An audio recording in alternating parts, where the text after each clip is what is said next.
either capture or kill the target you're protecting. I'm literally in charge of the lives of these people. And now I'm having this like profound examination of conscience. I mean, I was talking directly to God. Did you lose any friends, or? We lost a couple people.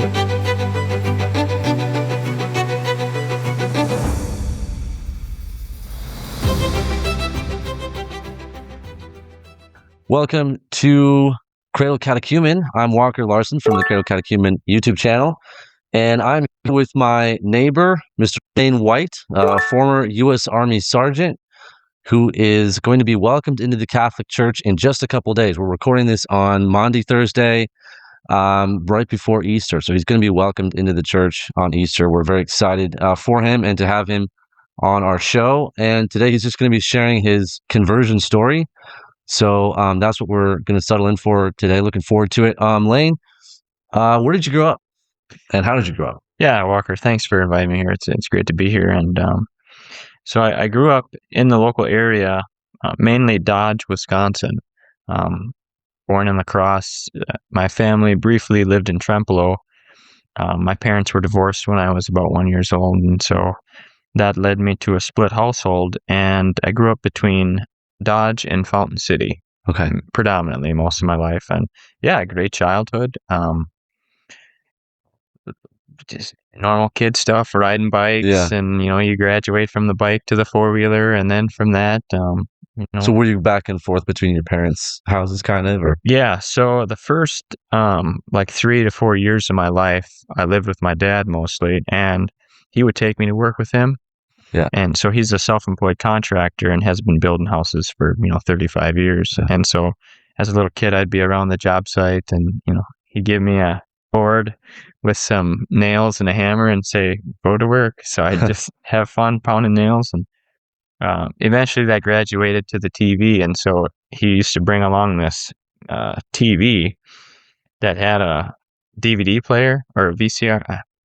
Old enough to date myself with the VCR. Yeah, I remember. Yeah, so I would watch action hero movies, Batman, Spider-Man, Ninja Turtles, Indiana Jones. That was a big one for me. And so, so it just kind of developed from that. And my parents then decided that when I started going to school, when I was about 5, then it was a lot easier for my dad to go to work instead of trying to make the schedule with the bus and whatever. So I lived with my mom for a couple years, and that just, revolved. My mom is a really great person, and she's had an interesting story in life too. So yeah, for a time we lived with a gentleman who was a good influence on me, and then we lived with my aunt and uncle for a while, and they're Catholic. Mm-hmm. And so sent me through CCD for 1 year. Okay. When I was about, I would say maybe 6 or 7. And, that stuff just goes right over your head when you're a kid and you're just told what to do. So, but I did get some good formation, and I remembered like the Lord's Prayer and that kind of thing.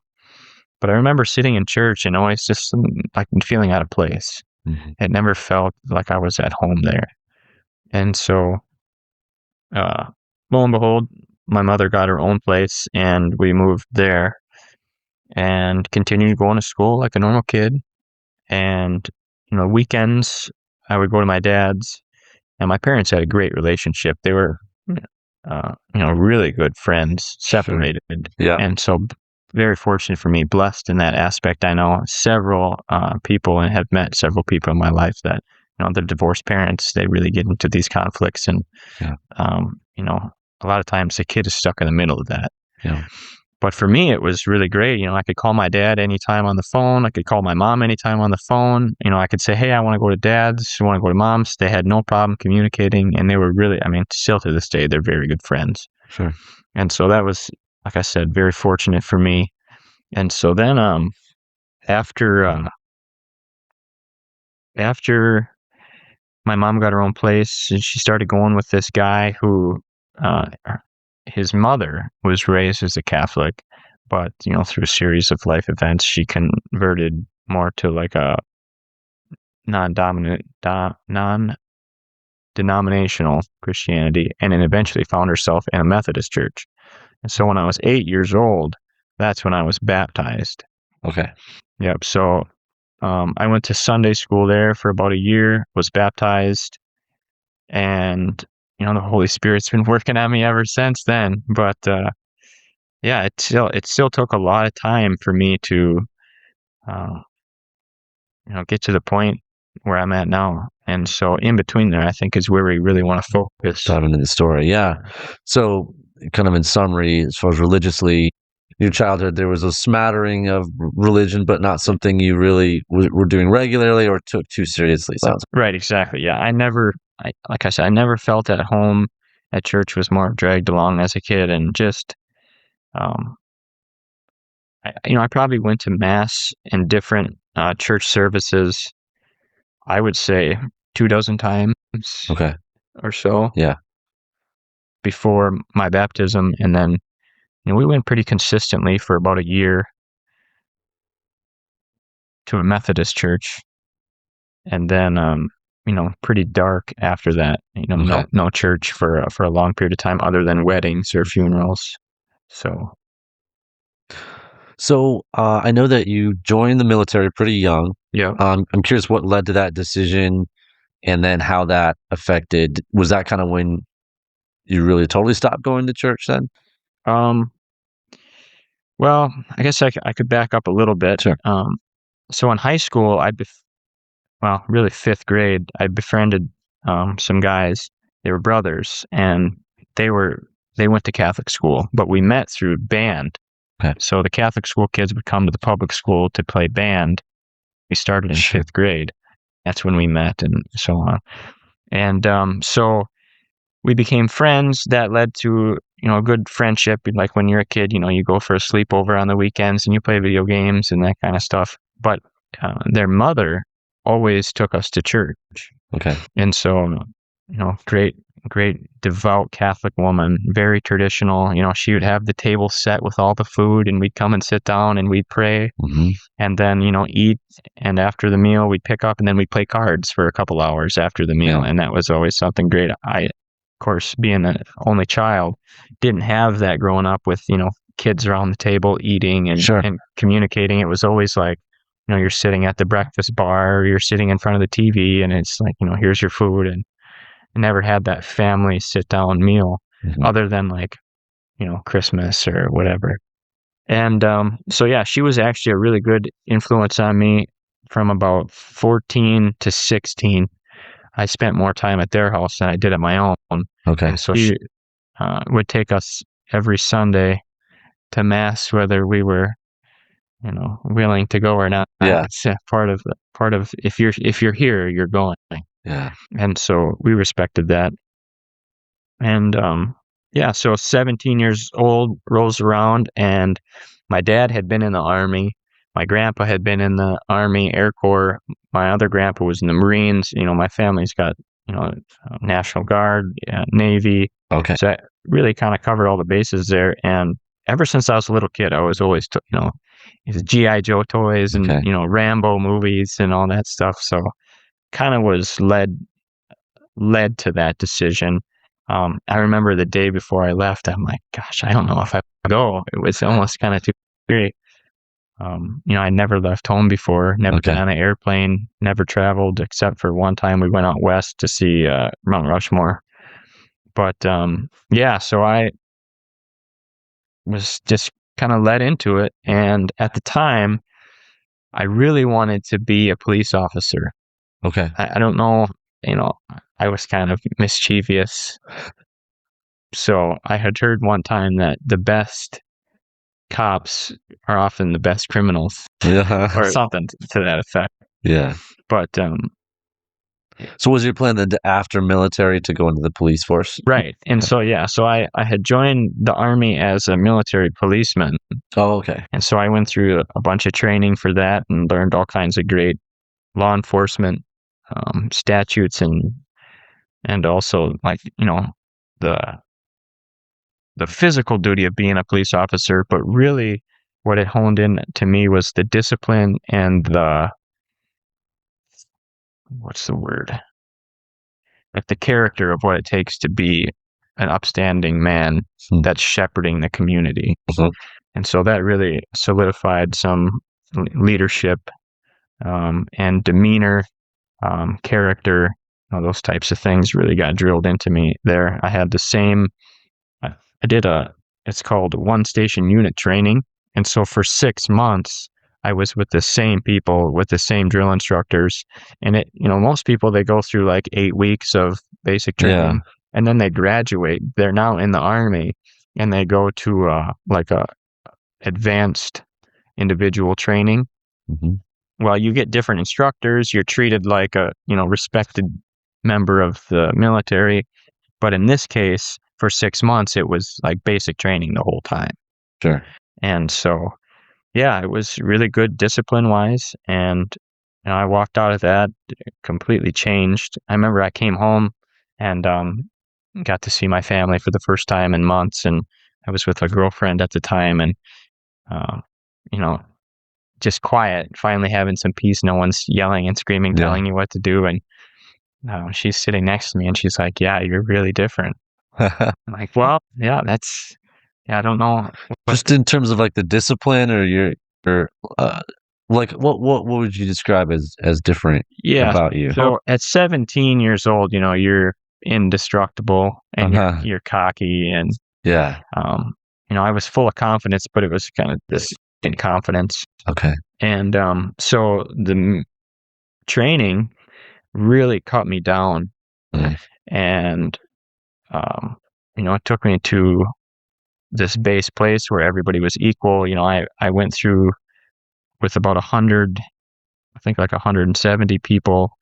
We had about 50 guys in my platoon, and we're talking white guys, black guys, Asian guys, Hispanic guys. We had Eskimo, like all that kind of, you're exposed at 17 years old. Like I said, I had never left home. And now all of a sudden I'm living in the same room, big hallway, with people from, big cities. And I'm this little kid from Dodge, Wisconsin, middle of nowhere, grew up on a farm, running through the woods, campfires and building forts and stuff. And these guys grew up in the city. And, I befriended a couple of Mexican guys that were really actually trying to get away from some of the gang stuff they were in. And so, that played into, you just get to meet all kinds of people. And it really well-rounded my view of actually what the country, you have this narrow view when you're, you never leave home and you're from a small community.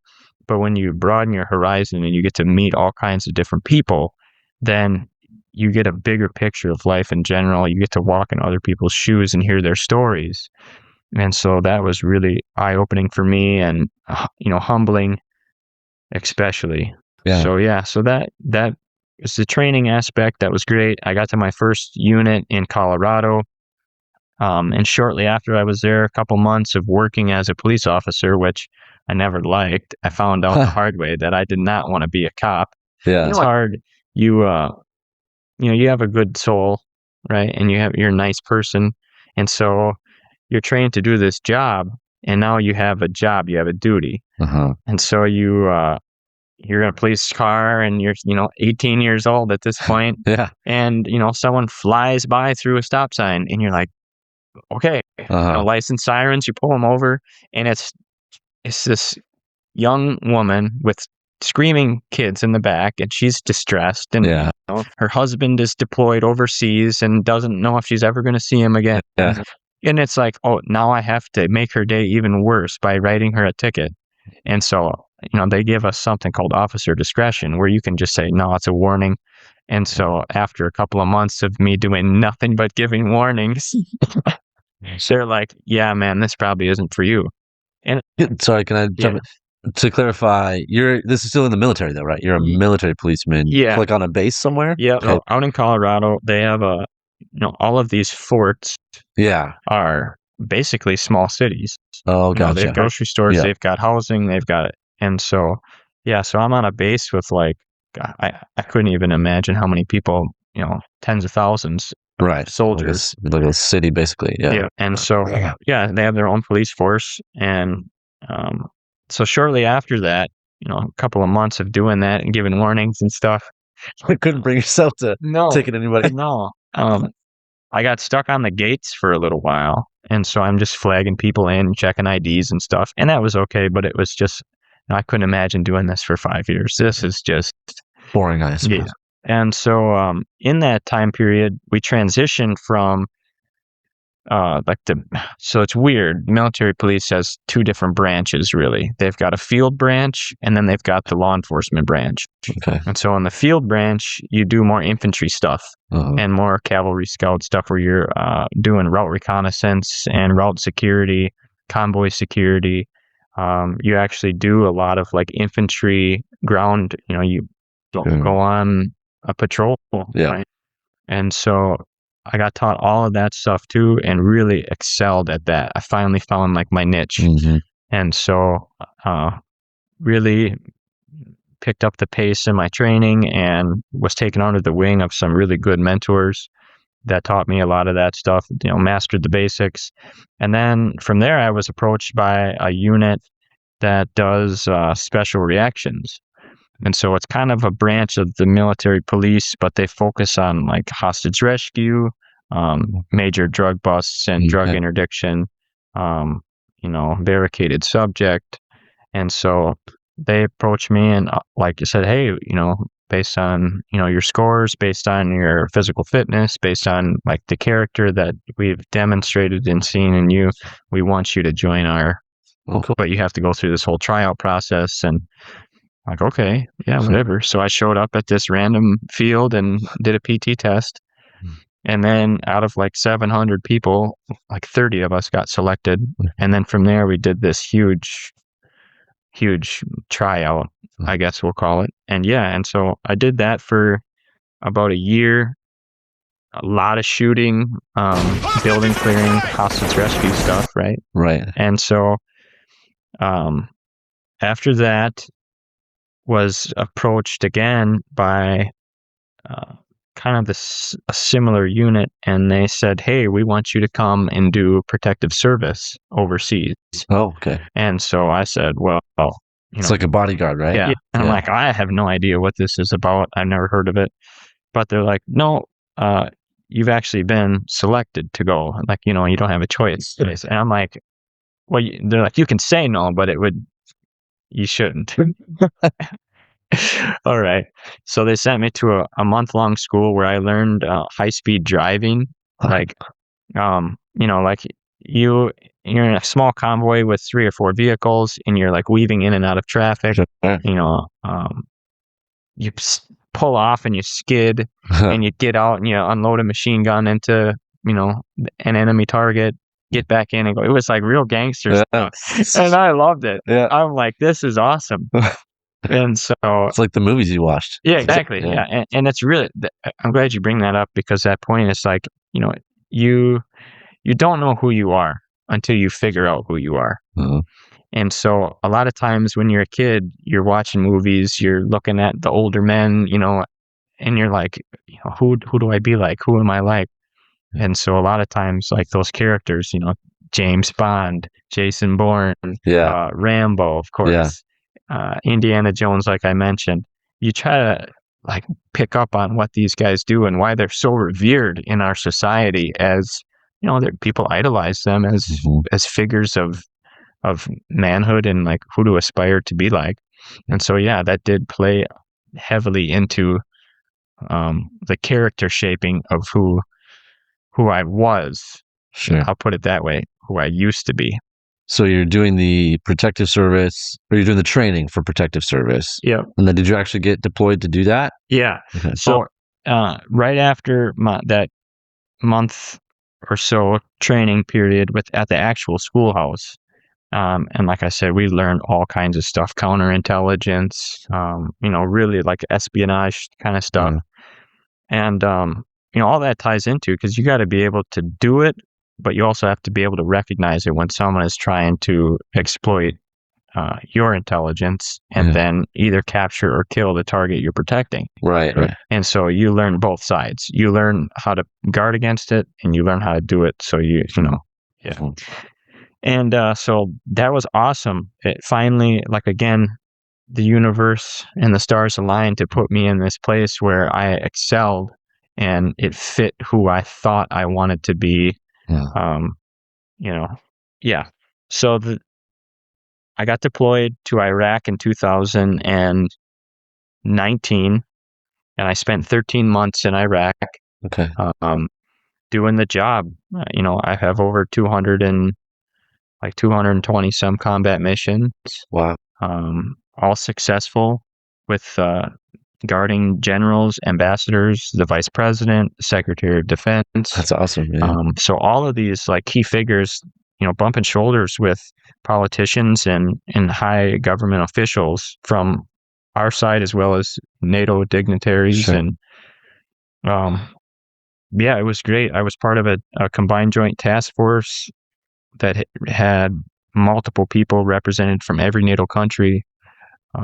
And so that was really interesting. Again, you have this little picture of America, and you get to meet all these people from America. But now I'm overseas, and I'm talking with people from every single continent and every country that is, a major player in global politics. Yeah. And so, I used to wear a suit every day and carry a gun and just be in the background of all these meetings. It was incredible. And you get to know these politicians and stuff at a personal level. And it's not so much like, you see them on TV and they're all in order for the country. Yeah. But then off camera, they're like, hey man, did you watch Sharknado? Like, oh, they're normal people. Right. And so that was really cool to see. And like I said, I'm only 19 years old, and I'm literally in charge of the lives of these people. Yeah. And that was interesting, put it that way. So yeah, so after that, I came back home, and that's when everything changed. So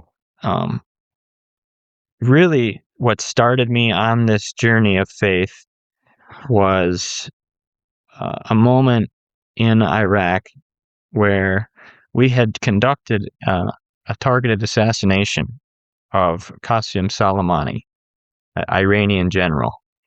And in retaliation to that attack, the Iranians launched missiles from their border to Iraq. And so they launched Scud missiles, which are the size of semi-trailers. So huge, right? Yeah. And the sirens are going off.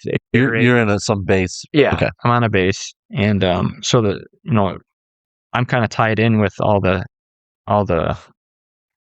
intelligence side of it because my job. Yeah. And so I've got a radio and a cell phone and a bunch of other stuff, laptops, and they tell us, hey, these missiles are in the air. We've got a couple of minutes of flight time before they impact. Gosh. And like, okay, or whatever. Like, we're underground in this bunker, so we're okay. And the general is like, hey guys, by the way, these are like huge missiles. So if they hit, we're not going to make it. And so it's like, we got a couple minutes to live, basically. Oh, wow. And I'm like, okay, I'm 19 years old. And now I'm having this like profound examination of conscience. Yeah. And like, wow, I've been a terrible person. Like all the stuff from drinking and drugs and pornography to trying to, loose women and whatever. And, I've just led this, like on paper, I look great, but my soul is just totally stained. And so, I'm looking at myself in the mirror basically, and I didn't like what I saw. And so I'm praying to God for the first time ever in my life. And like I said, I had kind of been raised, and went to church and kind of had somewhat of a formation, but this is the first time that I ever prayed and I meant it. Yeah. I mean, I was talking directly to God and I felt it, you know the feeling. Sure. And so I said, God, I'm young. Please don't kill me. Please don't take my life. If there's anything I can do, I mean, forgive me first. Like, I truly feel guilt in this moment for everything I've done, and I know that I've been wrong now. And it was a conversation that I had with him, and the end of that was, I said, if I live through this, I will give my life to you. And I didn't die.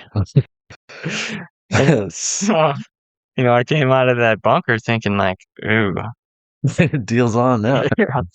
And very interestingly, as profound as that was, I went on being the same bad guy behind the scenes for several months.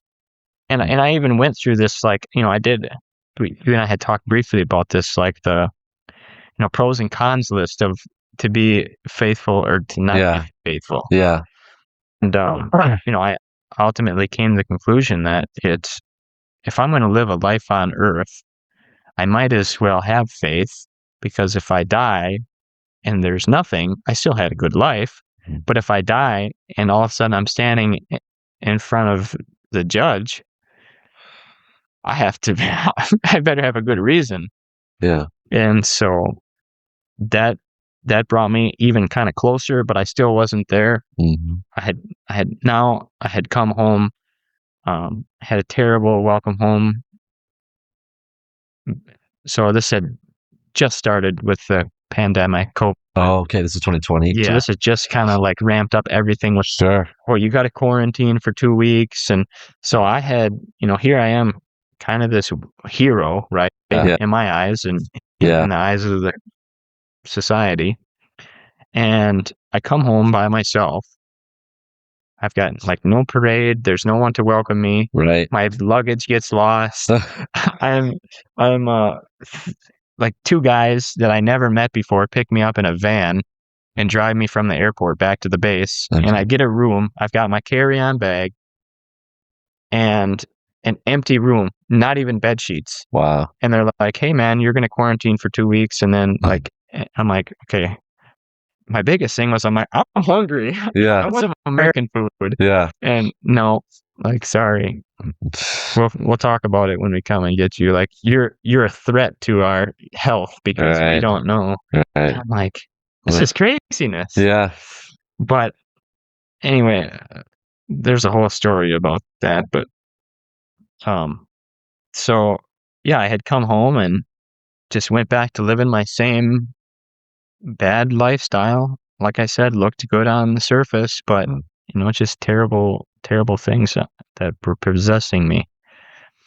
And so it had been a couple of months and I started going downhill.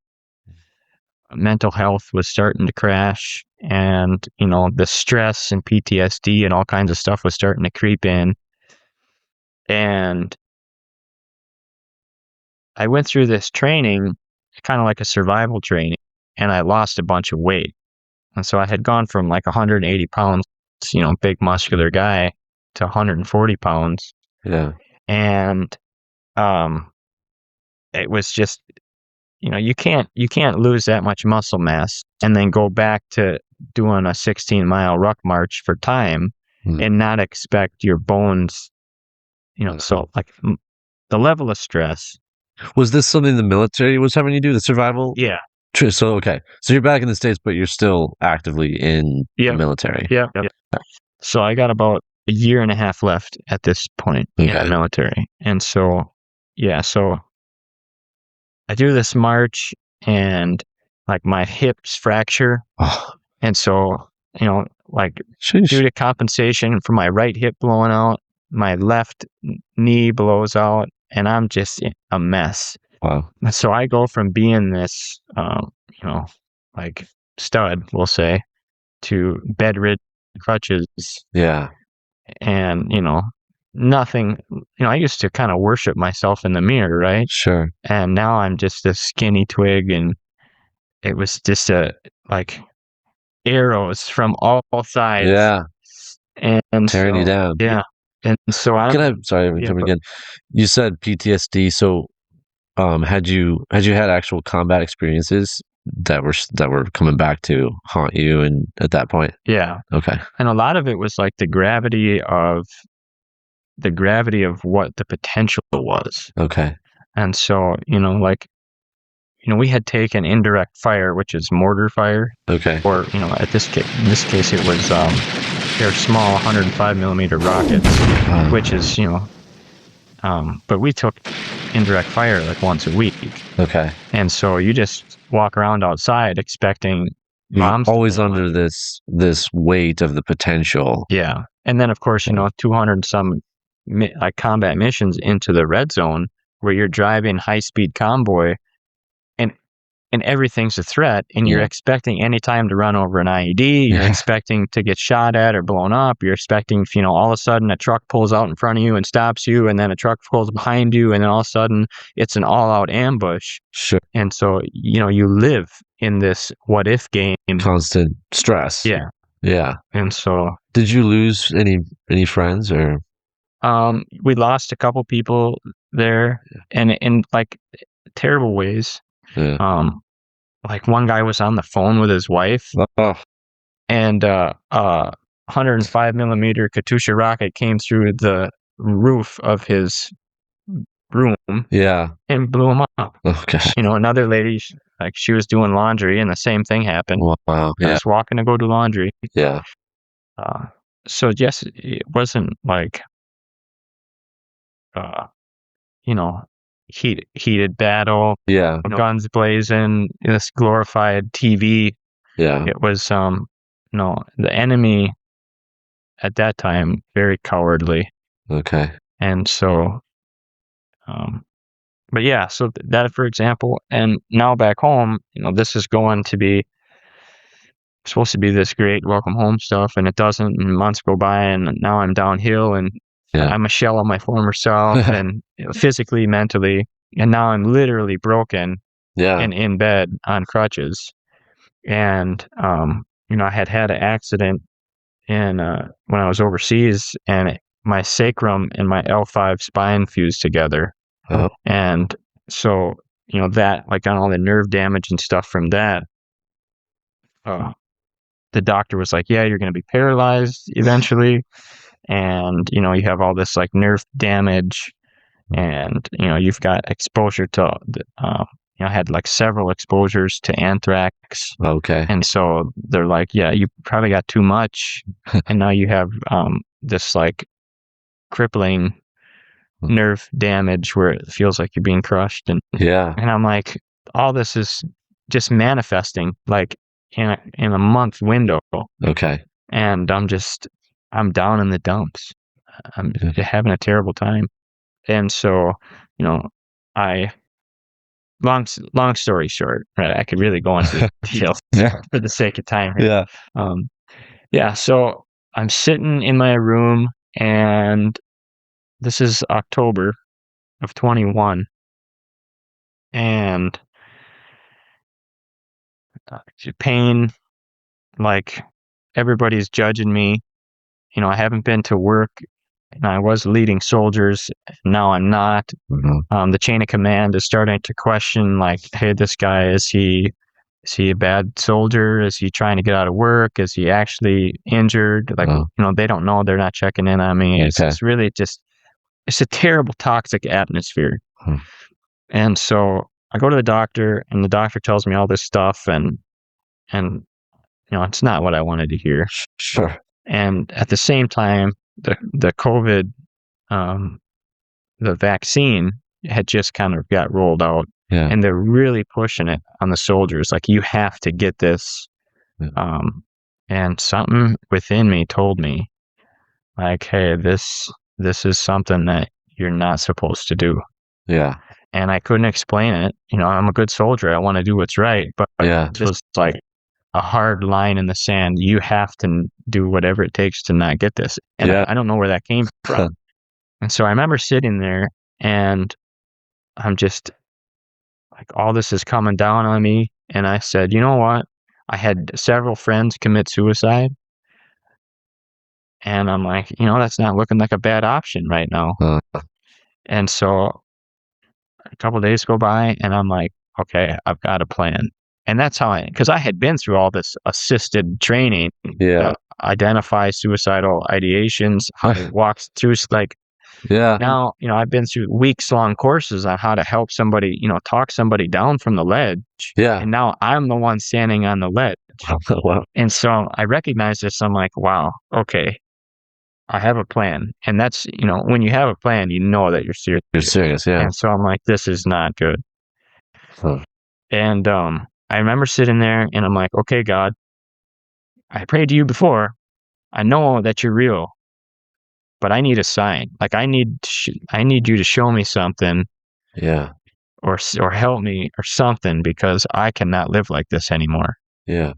And it was like being animated. I can't describe it, Okay. but it was like Manchurian Candidate. I mean, Like you were in control. yeah. I got up and I go out my door. I go down a few blocks to the thrift store. Oh, there's a thrift store on base. Yeah, down to the thrift store, into the thrift store, and there is like tunnel vision right to the bookcase, and there's a King James Bible, like, ah! and so I just walk over, grab it, go to the counter. The lady says, "No, you don't like it. Just take it." Yeah. And I'm like, "That's weird." Had you read much of the Bible before? Had you had much interest in the Bible? Zero. Yeah. No, I thought it was all like, man-made story. Yeah. Yeah. At this point in my life, I had gone far down the rabbit hole of like, okay, Gnosticism. Oh, really? And like borderline atheism. Okay. And like there's something, but I don't know what it is, and nobody could possibly ever know what it is. Okay. And then I was, really heavy into science. I'm very studied in astrophysics and chemistry, and so like, yeah, I'm like, there's explanations that we just haven't found yet. Yeah. And anyway, so I get this Bible and I get back to my room and I'm sitting down, and all of a sudden it's just like, I'm like a lot awake again, conscious. I'm like, I'm sitting here with the Bible. You just bought that. Yeah. Or didn't buy that. Yeah. You picked that up. Oh my goodness. Well, here's my sign. Yeah. And like, okay. And I'm sitting there for like about an hour, like hemming and hawing over what to do and just holding the Bible, and I'm like, okay. Christianity. I'm like, Jesus Christ, I don't know who this guy, like, Jesus, who is this guy? Like, is this guy? I don't know anything about it. Mm-hmm. I mean, I went to church a little bit, but I never paid attention. It never made sense. And so now I'm like, okay, I go back to my pros and cons list. Like, okay, I don't want to be wrong. And I'm like, well, everything else I've tried in life has not worked to this point. And so I'm like, okay. And then there was a moment where it was very sincere, where it was like, you either do this all the way or you don't do it at all. It's 100%. You can't be 1 foot in or 1 foot out. Okay. You either do it and believe it or you don't. And I'm like, I had this like, okay, I'm in. And so and you're still holding the Bible? Yeah. Okay. Yeah. And so I'm holding that Bible. That's October 21st of 2021. And I made the decision right then and there to be a Christian man. Huh. And I did before reading it. Yeah. Okay. And I did not know what that meant. Sure. But I'm like, I have to find out. Yeah. And I'm like, well, what does a Christian do? Well, they read the Bible. Just kind of, all right. So I opened her up. Genesis, here we go. And I'm like, this makes sense. I'm like, I'm reading of all things the King James version. Yeah. And it's making, I studied Shakespeare and stuff a little bit. So the language was not hard to interpret. And so Genesis was a breeze, and, Exodus and all the stuff. And all of a sudden, a couple weeks go by and I'm like cruising into, because you're still sick in bed, or you're still injured in bed, so you really don't have a lot to do, right? You're just sitting there reading. Yeah. You know what saint this sounds like, right? Saint Ignatius of Loyola. No. Have you heard this story? No, not yet. Same story. Okay. So he was a soldier. Okay. And I don't know a lot of the details. Someone else could tell a lot better. But basically, he's a soldier. He's living the dream. He's, all into glory and combat and all, the equivalent of, this is what, 16th century, I think, type of John Wayne stuff. And he gets injured in combat, and he gets stuck recovering from these injuries for probably a month or more, and nothing to do. He's bored out of his mind, and someone gives him some books on the saints. Nice. And he's like, "Oh man, this crap, I don't want to read this," but there's nothing to do. Right. So he reads it and converts and becomes, this one of the great saints of the Counter Reformation. Wow. So anyway, keep going. Yeah. I have a book on St. Ignatius. You should check it out. I have not opened it yet. Yeah. So, but yeah, so I get to Kings, and I remember like Solomon, he doesn't pray for riches. He doesn't pray for long life. He prays for wisdom, knowledge, and understanding. Yeah. And when I read that, it was like light bulb moment. Like, this is like, I've never cared about, anything other than trying to help people. And that's why, all my life as a kid, growing up the way I did, and, having this really empathetic heart. But, of course, the world got to me, and I got dragged into all these different things and doing terrible things. And, it is what it is. It's life's story for, everybody. You got to go through it sometimes. But I remember reading that, and I'm thinking, that's how I felt. Like, I just want to help people. I just want to be smart enough to talk people through their problems and whatever. And so I'm like, well, that's what I want. I just want knowledge, wisdom, understanding, and shepherd my people. Yeah. And so, from that moment on, it was like cloud nine. I felt so good. And I'm praying, I kind of started praying a little bit, just talking with God, asking for mercy, asking for help, and navigating through the military and COVID and, all this stuff. And so about a month goes by of reading the Bible every day. And,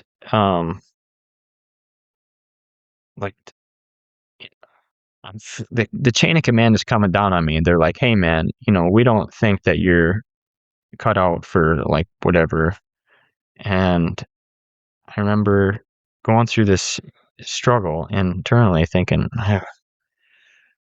yeah, I'm nothing like I was, let alone, mentally, now that I've been reading the Bible, and, they say that reading scripture purifies your soul. I mean, I've completely changed mentally and emotionally and physically from who I used to be, this, maxing the PT test, to now, I can't even walk without crutches. Yeah. And so, all of a sudden, all this information started pouring out to me. Was alternative medicine. And so I started barefoot grounding. I mean, I'm not like this, right? Yeah. And I'm barefoot grounding, eating organic foods, really taking care of my health and my diet. I used to eat pizza and drink beer, and Sure. and now I'm organic greens and all this stuff. And then I did a lot of swimming, and I started doing Qigong. What is that? Qigong is like an ancient Chinese moving meditation. It opens up the meridians and kind of like a yoga type thing. Yeah, kind of moves the Qi energy, life force through your body, and it's kind of like you just imagine. There's a lot to it. So started doing Qigong and some Tai Chi, and some other information got to me with resonant frequencies and healing frequencies. And so you the Tibetan monks and stuff, and they'd be doing bells and Gregorian chants to certain frequencies. And so all of a sudden I find myself in the bathtub full of Epsom salt, and I've got this giant speaker blasting these healing frequencies against the bathtub, and just the water's, and I went from this crippled guy, and they're telling me I'm going to be paralyzed with all this nerve damage, to 3 weeks I'm running. Wow. Through these natural medicines. Right. And it was also obviously I'm praying for health. I'm praying for my body. And I remember being in a small church in the hospital, after I MRI and got some bad news, and I'm like, God, I need my body to be able to help people. Yeah. I need to be able to move around and like physically, lift stuff and help my family. I grew up on a farm, and I go back, and in a short period of time, I'll be back home, and I need to, build all this, help people build stuff and cut wood and whatever. And so, yeah, I have no doubt that prayer was answered through this. It was a choice on my part to be healed, to accept the healing, but also to follow these different principles that aren't conventional medicine. Like, they gave me I had like a cabinet full of prescription pills, right? Yeah. Gabapentin and, whatever, methylcarbamol and, ibuprofens and, you name it, to take care of all this stuff. And obviously that wasn't working. Yeah. But so like 3 weeks I'm running again, and about another 2 weeks I'm back at work, no crutches, in formation, leading soldiers. Wow. Complete like turnaround. And now I'm walking with Christ. The Holy Spirit is pouring grace out on me. I'm reading the Bible. Yeah. And I'm praying and like just trying to be a good person, and I'm trying to be all in on Christianity. Yeah. Now, was there a moment, so you said you kind of sit down, you read the Bible, and you really didn't know a lot about Christianity. Yeah. But obviously stuff was resonating as you're reading the Bible. Right. Was there a moment where you're like assenting to sort of different doctrinal points, like where you thought, okay, I now believe that Jesus is God? Or did you already assume that when you started reading the Bible? Or no. Okay. I'm glad you bring that up. So I remember laying in bed several nights, because I used to read right before I'd go to sleep. Yeah. And I remember laying there reading, and I'm like, gosh, I just don't know if I can accept Jesus. Yeah. I mean, I believe in God. I believe in the Bible. But like Jesus, what? I don't understand it. Yeah. And after probably 2 or 3 months, it got to be just too, like, the feeling that I have to accept Jesus. And I can't explain it, but eventually I'm just like, okay, I'll try. Like, I have to accept that Jesus was a real guy, and that he's also God. Yeah. And I'm only into like numbers and at this point, right? So I'm in Old Testament. Old Testament, yeah. Leviticus and whatever. And so, but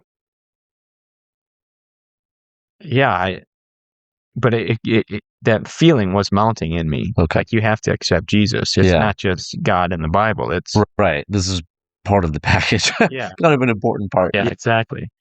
And so I'm like, okay, yeah. It took some time, but eventually I'm like, all right.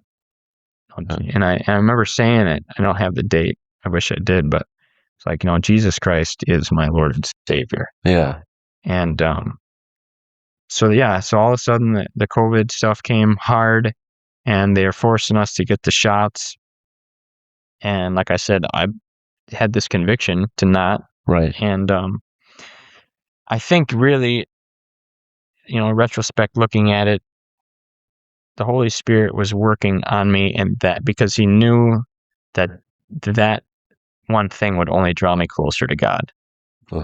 If I would have got the shots and stayed in the army, I probably would have got, high on the hog again and went back to all my old stuff. But to separate myself from that environment and to bring me home, to be, in this more of a formative place again, coming home, I haven't been here for 5 years. Yeah. And people barely recognize me. I'm not obviously not the same person. Yeah. And so, but yeah, so I refused the shots and was ready to accept whatever consequences came from that. Okay. Me and one other guy out of like, a couple thousand that I knew of were the only two people to refuse it. Lots of people wanted to. Yeah. But they caved under the pressure. And, it got to be this, like, as I'm reading the Bible and digging into some of the scripture and stuff, and it's making sense for me, I start kind of preaching at work, and that was a big no-no. And so I remembered it was that, and I was also putting on some classes in teaching kids. I'm 24, 23 at the time, and I'm getting like 17, 18 people, men and women, should say. They're not kids, right? But they swore to uphold and defend the Constitution, and they don't even know what it says. Sure. And so I'm putting on classes and sergeant's time training on the Declaration of Independence, the Constitution, the Bill of Rights, all that stuff, and they're just eating it up. And I'm also talking about God, because these are God-given rights. And all of a sudden, I got taken off sergeant's time training, and all of a sudden, we have this class on domestic terrorism and religious extremism. Oh, wow. And they're like pointing the finger at me. And, that's the no COVID guy. Yeah, he's too religious. Okay. So all that, targeting. I remember sitting in the office with my first sergeant at the time, and he's like, "Hey, man, like, what are you thinking? Like, just, like, what are you... Since when are you Christian?" Yeah. Since when? And I'm like, since now. I am now. and I felt so alive because of that. And like I said, I was cloud nine. I was on the highest hill, just full armor of God kind of thing, and I felt great. And I transitioned out of the Army. I went through a program that teaches carpentry and electrical wiring, stuff I already knew, but it was just a good segue to get back. You wear civilian clothes and you call people by their first name for a couple of months, and so I came home, and at this point I had read the Bible, front to back, cover to cover. Yeah. And so really accepted Jesus through the Gospels, and this guy's awesome, and I want to be just like him, and like everybody does, right? Yeah. And so that led me down some incredible pathways, and I met some incredible people. I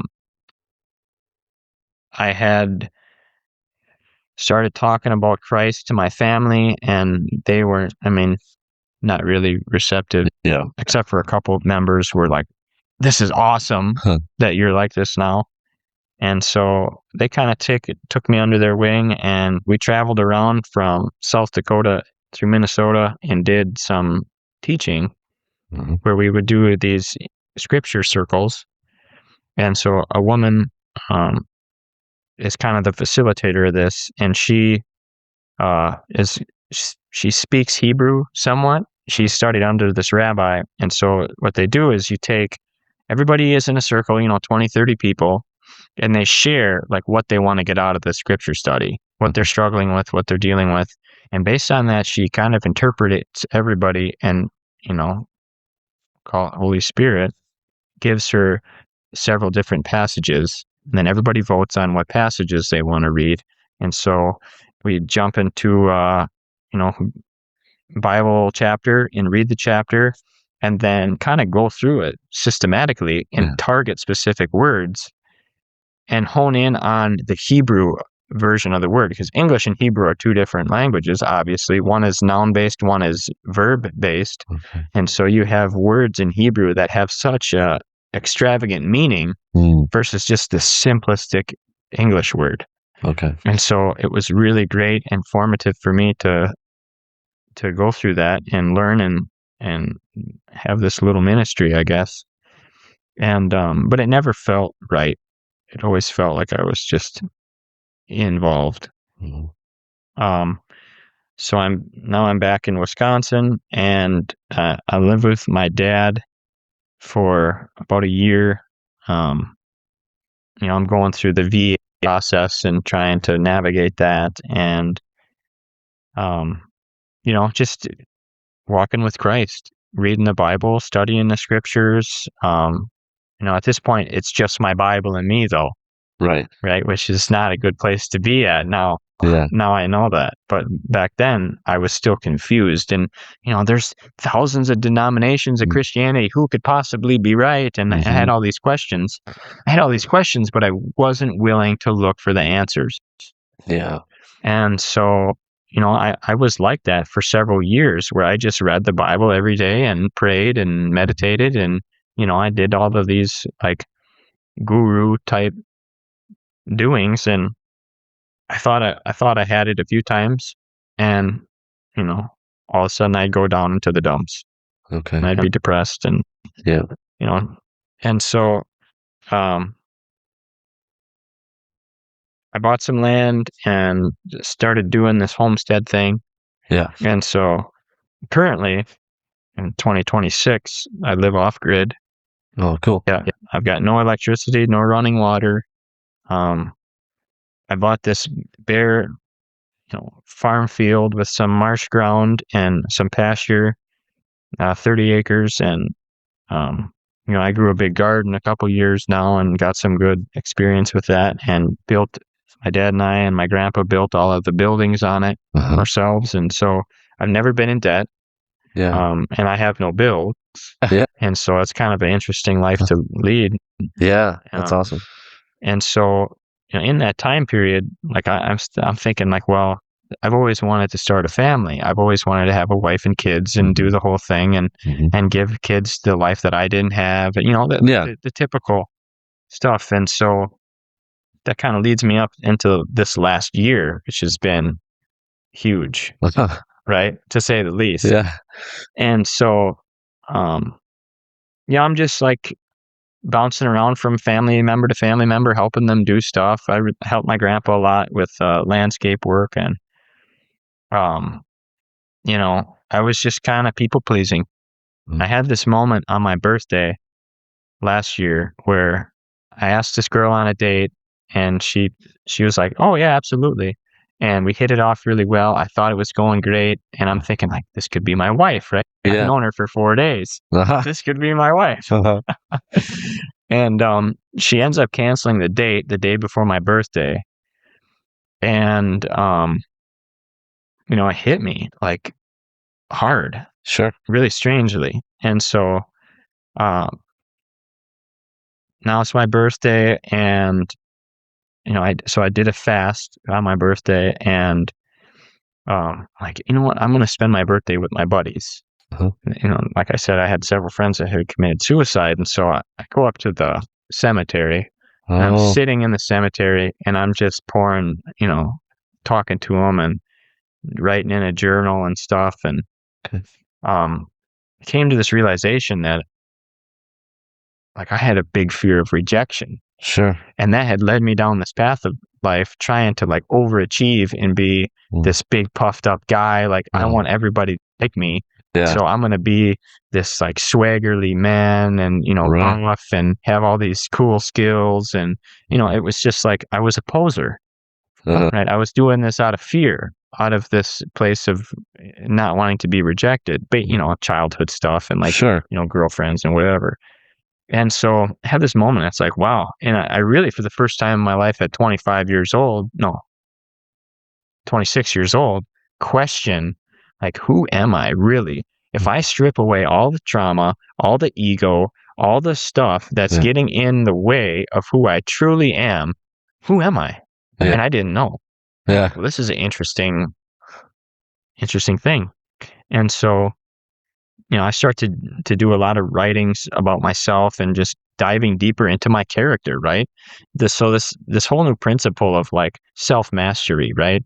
The shedding of one skin and growing a new one, or the phoenix rising from the ashes, like real Jedi kind of mentality. And so I'm like, okay, I'm going to figure out who I am and then use my strengths and my weaknesses to benefit myself, my community, etc.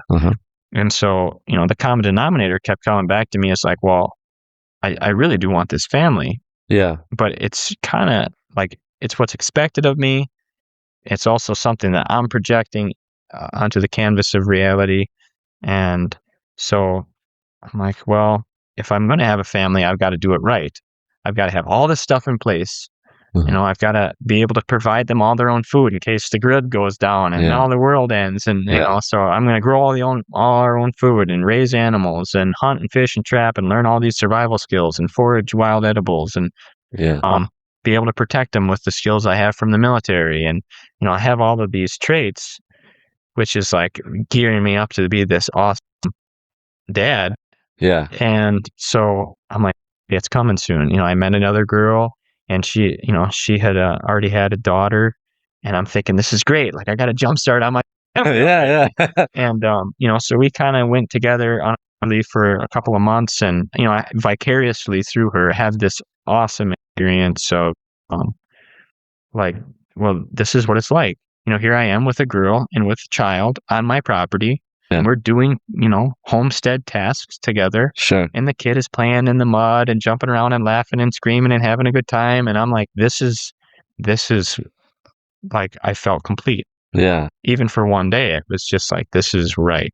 And, you know, she ended up walking away because I was too much, which I understand. And I agree with her. It wasn't right. And that's fine. But what it did, it really led me down another pathway that brought me even closer to God. And that's how, you know, you can recognize the Holy Spirit at work in these things.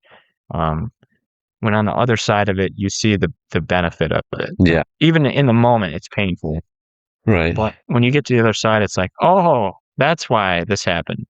And so now we come up to where I meet Father Kyle. Yeah. And so I have this great idea for this homeschooling co-op, because if I'm going to have children, then I'm not going to just raise them on my property and they're going to be all of a sudden they're 20 years old and they've never left. And I've just been this helicopter parent. Right. And, you know, I've indoctrinated them into some like cult of, you know, right. Right. That's a real danger. Yeah. And so it was like, no, to have them have friends and be a part of a community, because it's like if I raise them and shelter them and all of a sudden now they're of age to do adult things, it's like, where's their community? Yeah. It ends with them. Right. If they can't have children, then what was the point of me having children? Yeah. And that's just one of these principles of Hebrew is tov, which is the potential for life to have more life. Okay. And so that's what, you know, God says love, he says tov, and that's this compounding of life. And so I'm thinking, well, if I have kids, then I want them to have kids and want them to impart the same values for generations. Yeah. And it starts to build this, well, I need a community then. Right. I can't be just one guy on the land, just my small family. Yeah. I mean, that's great in the movies and, you know, whatever. Yeah. But then the movie ends and it's ultimately a dead end. Yeah. Yeah, exactly. Yeah. So I recognized that it was a dead end. And so I talked to Father Kyle about, hey. Can you explain how you met Father Kyle? Yeah. We're getting there probably. Really simple. Yeah. So at our local church, we have a school, a Catholic school, but it hasn't been in operation since the 70s. And so they use it for like, you know, CCD and, you know, a couple times a week they do some stuff, but it's not in use as a full-time school. And so I thought, what a perfect example. We have all of these homeschooling families in the area. Why don't we get them all to come, you know, that we'll take turns teaching, but we'll tailor it really towards the faith and then more towards like trades and hands-on skills. Yeah. You know, each child, and you know, I did a lot of studies into child psychology and stuff and educational psychology. And so like every single person is predisposed to certain, every child is predisposed to certain groups of thought. Okay. So like this person is really good at math. This person's really good at science. This person's really good at literature and English and studies. This person's really good at, you know, more hands-on stuff. Yeah. They can't do any of it. Yeah. Just, right. So we're all predisposed with these natural talents. And so what this idea would be to provide a place where at a certain age, the natural talents of the child then are really expounded upon. And you back the pedal off on the other areas that they're not interested in, and you really let them flourish into what they want. Sure. And you don't just let them go free willy, but it's it really, I think, is a great model. And lo and behold, that's being done a lot of places. Yeah. And so a lot of these great extravagant ideas that come to a guy, if you do the research, you realize that people have thought this for a long time, and there's actually probably somewhere in the country they're doing it. Yeah. And so I reached out in a simple way. I emailed Father Kyle and said, "Hey, I have this idea. I think we should meet and talk about the potential to work together." Because he was the pastor of that church, where the school was. Yep. Yeah. And so I met with them, and we had a great conversation for about 2 hours, and got to know each other a little bit. And I pitched him the idea about the school, and he's like, "Hey, great idea. Here's why it won't work." And I'm like, after he explained it, I'm like, "Yeah, you're right." Yeah. And one of the main thing was, it's like, here I'm stepping into this huge world that I know nothing about, Catholicism. Yeah. I mean, I've read the Bible several times. Yeah. I'm very well versed in Scripture, but I have no understanding of the liturgy of like the doctrine and everything. Yeah. Nothing. And so he's like, "Well, why don't we just keep talking and see where this goes?" And I'm like, "Yeah, absolutely. That's it doesn't hurt to do that." And so we met again a week later and talked some more. And after that conversation, he's like, "Hey, man, you're Catholic, right?" And I'm like, "Well, what do you mean?" Yeah. He's like, "Well, based on everything that you've told me, about how you think, how you feel, like the traits and the ideals that you've presented to me," he's like, "No, you're basically just a Catholic." And I'm like, "What do you mean?" He's like, "Well, here's some books." Yeah. And so he gave me The Church and the Land by Father McNabb. Oh, yeah. Gave me some other Chesterton. Yeah. He gave me the Catechism. He's like, "Read these books and tell me what you think." Some encyclicals too, right? Yeah. Some encyclicals. And so I ate it up. Yeah. In like a couple of weeks, I just page burned these books, and because it resonated, right? Oh my goodness! It was like I had all of these definitions on my heart. Yeah. And now I had the words to go with those definitions. Can I ask what your favorite encyclical or book that you read during that time was? Ooh. Or a couple? Yeah. Definitely the Catechism. Sure. The Catechism was like ripping like thoughts out of my own head. I mean, just how society is set up to work. Yeah. How the natural law in the hearts of men are predisposed to worship God. You try to fill it with all these things. Yeah. Never do. I mean, all of these principles, faith and reason, fides et ratio. Yeah. That was another, it was, yeah. Makes sense. That was my biggest word for the last couple of months. It's just been yes. Yes. It's the truth, and it makes sense. Yeah. And so 7 months ago, meeting Father Kyle, I started going to Mass. Yeah. And then, Sunday Mass wasn't enough, and now, weekly Mass, and and then, meeting with him, and we got a couple of men's groups going. Yeah. Well, he's had the one particular going for a long time, several years now, but through that men's group and through another one that had recently just started, diving deeper into the Scripture, and having this fraternity in a way, this brotherhood that I had that in the military, right? And now it's here, and and meeting Catholic families like yours and some of the others in the community has just been eye-opening and amazing. It's like, here are my people, right? And because I went for several years like alone, just me and my Bible, and now it's like asking, you shall receive. Here's this huge community, this huge heritage, which is something I'm drawn to too, is this like the history of the church.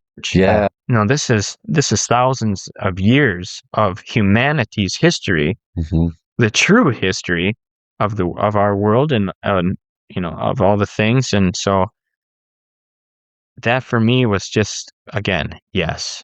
Yeah. And finally, it was the prodigal son moment where I'm like, this is who I am. This is who I've always been. Mhm. And I had this long period of time away from it that showed me amazing things about this life and about the world, and gave me incredible wisdom and knowledge and abilities.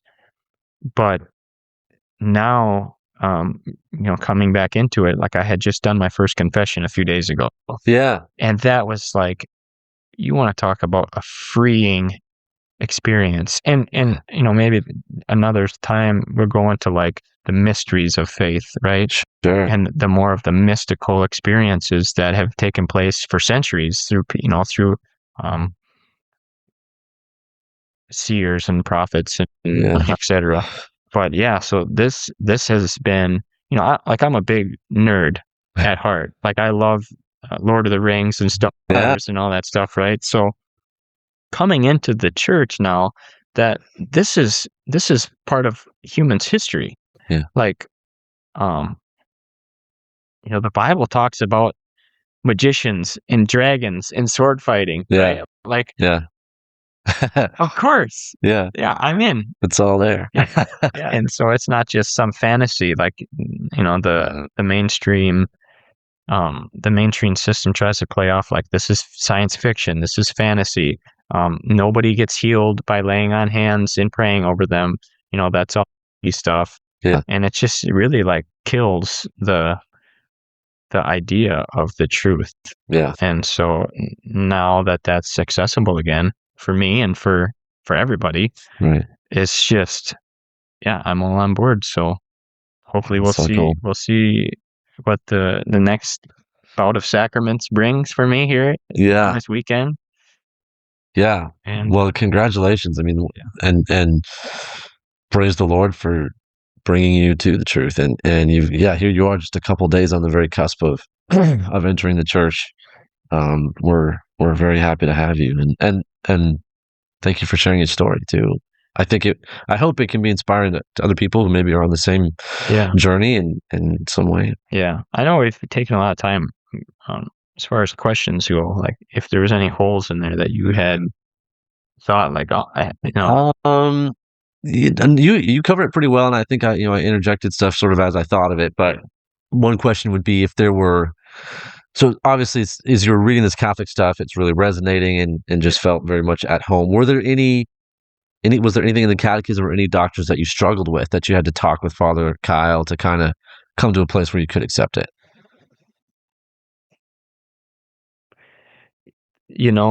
Yes, and this is controversial, I guess.